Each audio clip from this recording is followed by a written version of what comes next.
شکر کیسے ادا جو کرم مجھ پہ میرے نبی کر دیا۔ پروردگار فرماتا ہے قیامت زلزلہ بڑی چیز ہے، جس دن تم اسے دیکھو گے کہ تذہل کل مرضعۃ، ہر دودھ پلانے والی اپنے دودھ پیتے کو بھول جائے گی، یعنی ہر ماں اپنے بچے کو بھول جائے گی۔ وَتَضَعُ كُلُّ ذَاتِ حَمْلٍ حَمْلَهَا، اور ہر حمل والی اس خوف سے اس کا حمل گر جائے گا، اس کا حمل ثابت ہو جائے گا۔ وَتَرَى النَّاسَ سُكَارَىٰ، اور دیکھو گے لوگ نشے میں ہیں، ایسا محسوس ہوگا کہ لوگ نشے میں ہیں۔ اللہ فرماتا ہے وَمَا هُمْ بِسُكَارَىٰ، لیکن وہ نشے میں نہیں ہوں گے۔ قیامت اس کا ذکر جو ہے انسان کے ذہن میں اگر اتر جائے، انسان اس چیز کے مطلب اور اس کے مفہوم کو سمجھ لے، تو گناہوں سے بچنے کی بھرپور کوشش کرتا ہے۔ بعض اوقات جب انسان کوئی غلطی کرتا ہے، غلطی پر جب اسے شرمندگی ہوتی ہے تو دل کے اندر وہ عہد کرتا ہے کہ یار بہت افسوس ہو رہا ہے، آئندہ میں یہ کام اب نہیں کروں گا، بڑا افسوس ہو رہا ہے، کسی کے ساتھ ایسا نہ ہو۔ میں یہ دعا کرتا ہوں کسی کے ساتھ ایسا نہ ہو۔ اپنے دل میں اور لوگوں سے وہ بیان کر کے اپنے دل کو وہ ہلکا کرتا ہے، اپنے دل کا بوجھ اتارتا ہے۔ اسی طرح جب گناہوں کا جو پیالہ ہے، جب انسان اس پیالے کو اپنے گناہ کے ذریعے بھر دیتا ہے، گناہ کر کر کے اس کے جسم بوڑھے ہو جاتے ہیں، جسم کے اعضاء پہ جو ہے جھریاں پڑ جاتی ہیں، تو ایک دن آتا ہے کہ وہ پچھتاتا ہے، افسوس کرتا ہے۔ اسی کے بارے میں اللہ تبارک و تعالیٰ نے ایک جگہ اور فرمایا ہے وَأَنذِرْهُمْ يَوْمَ الْحَسْرَةِ، اور انہیں ڈر سناؤ یوم الحسرتی، پچھتاوے کے دن کا، اذ قضی الامر، جب کام ہو چکے۔ اللہ حکم دیتا ہے انہیں ڈر سناؤ کس دن کا؟ پچھتاوے کے دن کا، یعنی ایک دن آئے گا جس میں آپ پچھتائیں گے، آپ کو افسوس ہوگا۔ یہ کوئی ایک انسان اگر کہتا، کسی شخص سے زبان سے نکلی ہوئی بات ہوتی، ہم اس میں شک کرتے اور اس کی باتوں کو درگزر کر دیتے، مگر یہ میرے رحمان رب ذوالجلال کا یہ کلام ہے، انہیں ڈر سناؤ پچھتاوے کے دن کا۔ قیامت جب قائم ہوگی، قیامت کا منظر جب پروردگار وجود میں لائے گا، وہ ملک شام کی زمین ہوگی، ملک شام کی زمین پر قیامت کا منظر قائم ہوگا۔ ہر کوئی اپنی اپنی سواریوں پر بیٹھ کر اس میدان میں جائے گا، کوئی تنہا بیٹھا ہوگا، کسی سواری پر 2 بیٹھے ہوں گے، کسی پر 4 10، اس طرح لوگ بیٹھ کر وہاں پہنچیں گے، اور کچھ لوگ منہ کے بل جائیں گے اور کچھ کو فرشتے گھسیٹ کر لے کے جائیں گے۔ یہ جو قیامت ہے، کچھ لوگوں کو وہاں آگ جمع کرے گی، لوگوں کو اکٹھا کر کے آگ لے کے آئے گی قیامت کے دن۔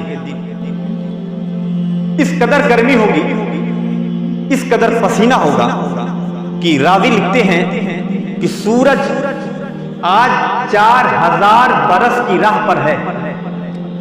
4000 برس کی راہ پر اگر کوئی سفر کرے سورج پہنچنے کے لیے تو 4000 برس لگ سکتے ہیں۔ آج سورج کی جو ہے پیٹھ ہماری طرف ہے، اور اس دن جب قیامت قائم ہوگی تو زمین تانبے کی کر دی جائے گی، اور سورج 1 میل کے فاصلے پر ہوگا، 1 میل کے فاصلے پر۔ اب راوی لکھتے ہیں کہ 1 میل سے مراد سرما کی سلائی ہے جو اتنی بڑی ہوتی ہے وہ ہے، یا پھر میل مسافت، کچھ بھی ہو۔ اگر میل مسافت مان لیا جائے جو کافی دوری ہوتی ہے، آج 4000 برس کی راہ ہے، اور دوپہر کا جب گرمی کا جون کا مہینہ ہوتا ہے، سورج جب سر پہ آتا ہے، مجھے کوئی ذرا ننگے پیر باہر نکل کے دکھائے، بڑی دقت کے ساتھ اگر کسی شخص کو کچھ لمحے کھڑا کر دیا جائے، مجھے لگتا ہے میں نے جو آزمایا ہے وہ مشکل سے 1 منٹ یا 50 سیکنڈ کھڑے رہ سکتے ہیں، جو سخت دھوپ اور جب سر پہ سورج جب سر پہ ہوتا ہے گرمیوں کے دن میں۔ مگر اس دن زمین تابع کیوں ہوگی؟ آدمی کے سر پہ سورج ہوگا، 1 میل کے فاصلے پر ہوگا، اور سورج کا منہ ہوگا، اس تکلیف کا بیان کون کر سکتا ہے؟ اس کا ذکر ہم کیسے بیان کر سکتے ہیں؟ اس کی تکلیف کیا ہوگی؟ پسینہ ایسے بہے گا، اتنا پسینہ بہے گا کہ کسی کے ٹخنوں میں ہوگا، کسی کے گھٹنوں تک ہوگا، کسی کے کمر تک ہوگا، کسی کے گردن تک ہوگا، اور کافر کو اتنا پسینہ ہوگا کہ وہ اس میں ڈبکیاں لگائے گا، ڈبکیاں لگائے گا۔ ہر شخص اپنے گناہ کے حساب سے اپنے اپنے پسینے میں ڈوبا ہوگا۔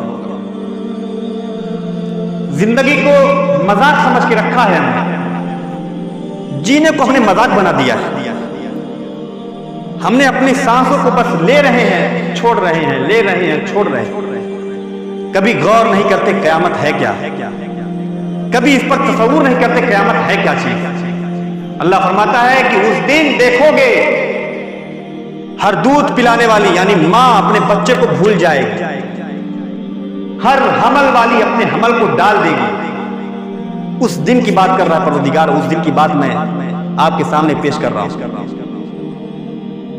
50,000 برس کا ایک دن ہوگا، ایک دن۔ اب اس میں بشارتیں بھی ہیں، خوشخبریاں بھی ہیں۔ اہل محشر، جو محشر وہاں قائم ہوگا، قیامت کا جب منظر ہوگا، پریشان ہوں گے۔ جس نے زکات سونے اور چاندی کی زکات نہیں دی ہوگی، اس کے سونے اور چاندی کو گرم کر کے اس سے داغے جائیں گے، اس کے جسم پر اس کے داغ دیے جائیں گے۔ اور جس نے اپنے جانوروں کی زکات نہ دی ہوگی، اس کے جانور تیار ہو کر آئیں گے اور اس کو اپنے پیروں تلے رونڈ ڈالیں گے۔ بہت ہم دنیا داری میں چکر میں لگا رہے ہیں، دنیا داری میں مست اور مگن ہیں، جانور رو دیں گے، کوئی پرسانے حال نہ ہوگا۔ اسی سب میں 50,000 برس کا جو وقفہ ہے، آدھا گزر جائے گا، کوئی پوچھنے نہیں آئے گا کیا ہو رہا ہے۔ 50,000 برس کا ایک دن جو بتا رہے ہیں، آدھا گزر جائے گا، کوئی پوچھنے نہیں آئے گا کہ کس حال میں ہو۔ یہ جو منظر ہمارے سامنے اس سے نجات ملے، لوگ مشورہ کر کے حضرت آدم علیہ السلام کے پاس جائیں گے، کہیں کہ آپ تو ابو البشر ہیں، تمام انسانوں کے باپ ہیں، آپ ہماری شفاعت فرما دیجئے۔ وہ کہیں گے کہ آج مجھے اپنی جان بھی پڑی، آج میرے اللہ نے وہ غضب فرمایا کہ آج سے پہلے کبھی نہ فرمایا تھا اور نہ کبھی فرمائے۔ پھر کہیں گے تب کس کے پاس جائیں؟ کہیں جاؤ نوح کے پاس، وہ پہلے رسول ہیں، ان کے پاس جاؤ۔ لوگ بھاگتے ہانکتے کاپتے حضرت نوح کے پاس آئیں گے، کہیں آپ کچھ کریں ہمارے لیے، اس مصیبت سے ہمیں چھٹکارا دلوائیں۔ کہیں گے مجھے آج اپنی جان کی پڑی ہے، آج مجھے اپنی جان کی پڑی ہے، آج سے پہلے اللہ نے نہ غضب یہ فرمایا تھا اور نہ کبھی فرمائے، جاؤ کسی اور کے پاس سے۔ وہ حضرت ابراہیم خلیل اللہ کے پاس بھیجیں گے، ان کے پاس بھی یہی جواب ملے گا۔ وہ حضرت موسیٰ کے ہاں بھیجیں گے، ان کے پاس بھی وہی جواب ملے گا۔ حضرت موسیٰ حضرت عیسیٰ کے ہاں بھیجیں گے، ان کے پاس بھی وہی کہیں گے مجھے اپنی جان کی پڑی ہے، میں اس قابل نہیں ہوں آج۔ اس کے بعد حضرت عیسیٰ علیہ السلام کہیں گے جاؤ ان کے یہاں جاؤ جن کے ہاتھ پر فتح رکھی ہے، ان کے یہاں جاؤ جو تمام اولاد آدم کے سردار ہیں، تمام نبیوں کے سردار ہیں، جناب محمد رسول اللہ صلی اللہ علیہ وسلم کی بارگاہ میں جاؤ ان سے اپنے غم کے دکھڑے کو سناؤ، وہ تمہاری شفاعت کریں گے، تمہاری باتوں کو سنیں گے۔ لوگ بھاگ کر وہاں پہنچیں گے، پہنچنے کے بعد کہیں گے کہ یا رسول اللہ، اے محمد، اے اللہ کے نبی، ہمیں اس پریشانی سے نجات دلا دیں۔ حضور کہیں گے انا لہا، میں اس کام کے لیے ہوں، میں اسی کام کے لیے ہوں۔ اس کے بعد اللہ کے رسول سجدے میں جائیں گے اور سجدے میں پڑے رہیں گے۔ اللہ تبارک و تعالیٰ حکم دے گا کہ اے محمد اپنے سر کو اٹھائیں، بات کہیں سنی جائے گی، شفاعت کریں قبول کی جائے گی۔ ایک جہاں آتا ہے کہ جو کہیں آپ کی اطاعت کی جائے گی. اس کے بعد شفاعت کرتے جائیں گے، آپ شفاعت کرتے جائیں گے. اب تمام انبیاء اپنی اپنی امتوں کی شفاعت کریں گے، اور علماء حفاظ جو باعمل حاجی ہیں، باعمل حافظ ہیں، شہداء ہیں، وہ بھی شفاعت کریں گے. اور لوگ محشر میں ان عالموں کے ہاں جائیں گے کہ حضور ہم نے آپ کو زندگی میں وضو کے لیے پانی دیا تھا، آج ہماری شفاعت کرا دیں. وہ عالم اس کی شفاعت کرے گا. جو کسی حاجی باعمل حاجی کے کام آیا ہوگا ان کے پاس جائیں گے اور اپنے عمل خیر کی یاد دلائیں گے. عالموں کے پاس جا کر اپنے اچھے کیے ہوئے کاموں کو یاد دلا کر ان کے ساتھ جو انہوں نے اچھے کام کیے اس کو یاد دلائیں گے. وہ ان کی شفاعت کرے گا. اس طرح سے وہ شفاعت کی جائے گی اور ایک ایک شخص کی مغفرت ہوگی. اور جس کے گناہ شرابی ہوں گے، زانی ہوں گے، اللہ تبارک و تعالیٰ ان کے اوپر نظر رحمت نہیں فرمائے گا. زانیوں کے بارے میں آج زنا کیا ہے، شراب نوشی کیا ہے. شراب کے بارے میں حدیث پاک میں آتا ہے کہ شرابی کا حلیہ چہرہ سیاہ ہوگا. جب وہ میدان محشر میں لایا جائے گا اس کا چہرہ کالا ہوگا، آنکھ نیلی ہوگی، زبان لٹک کر سینے پہ آ جائے گی. جو شراب کے آدمی سن لیں. اور تھوک کی جہاں پر اس کا خون کا قطرہ گرے گا، پورے محشر کے لوگ اسے پہچان جائیں گے. زانی اس کی شرمگاہ میں آگ لگا دی جائے گی. اس کی شرمگاہ سے ایسی بدبو اٹھے گی، تمام اہل محشر دیکھ کر کہیں گے دیکھو یہ زانی جا رہا ہے، یہ زنا کرنے والا شخص ہے، کسی کی بہن کی عزت کو محفوظ نہیں رکھتا تھا. ایسے ایسے انجام وہاں پہ ہونے ہیں اور ہم نے مذاق رکھا ہے، مذاق سمجھ رکھا ہے جینے کو. روایتوں میں آتا ہے کہ زانی کی شرمگاہ کو وسیع کر دیا جائے گا اور دھوئیں کے ساتھ ایسی بدبو اٹھے گی، ہر کوئی اس سے بچنا چاہے گا.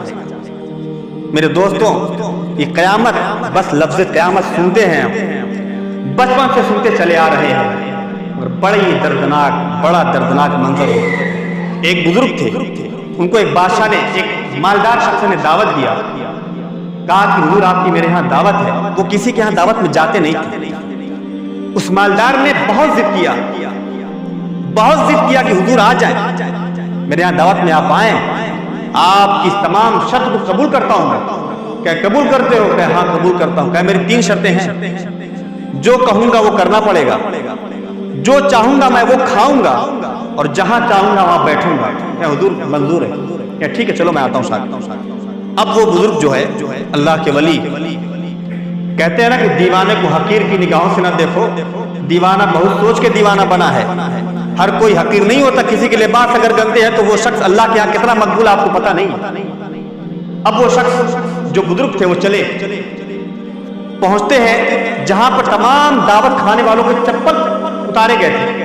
اس چپل کی جہاں پر جا کر وہ بیٹھ جاتے ہیں. اب وہ مالدار شخص کہا ارے حضور آپ کے لیے میں نے انتظام کیے ہیں، آپ وہاں آ جائیں. کہا میں نے وعدہ کیا تھا اور تم نے وعدہ قبول کیا تھا، تو میری شرط منظور کر لی ہو تو چپ رہو. اب وہ بیٹھے، وہیں پر اپنے جھولے میں سے سوکھی روٹی نکالی ہے. نکالنے کے بعد اس سوکھی روٹی کو کھا لیا. پھر آگے کہا حضور آپ کے لیے میں نے طرح طرح کے انتظام کروائے تھے، قسم قسم کے کھانے تیار کروائے تھے، آپ وہاں آئے. کہا دوسری شرط میری یہ بھی تھی کہ جو چاہوں گا کھاؤں گا، چپ رہو. شرط قبول کیا تو چپ رہو. پھر اس کے بعد کہا کہ میری تیسری شرط تھی کہ جو کہوں گا وہ کرنا پڑے گا. کہے منظور. کہے کہ آگ جلائی جائے.